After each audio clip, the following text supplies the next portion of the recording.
morning, boys and girls. Good morning. We hope you're doing fine on day 3 of our online learning. Today is March 26th, and we're going to talk about what's going on today. We are going on the same schedule we have been following, starting with literacy, then going into writing, and then after that, sixes, you have a chapter 9 test for math today. So you can start it. If you don't finish it all in one day, you can finish it the next day, so don't worry about that.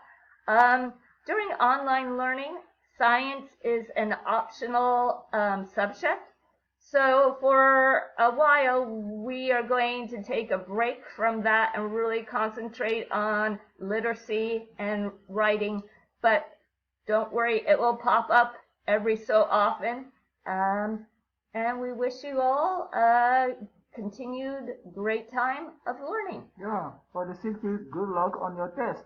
Yeah, we hope that you do a really great job. Yeah, that's right.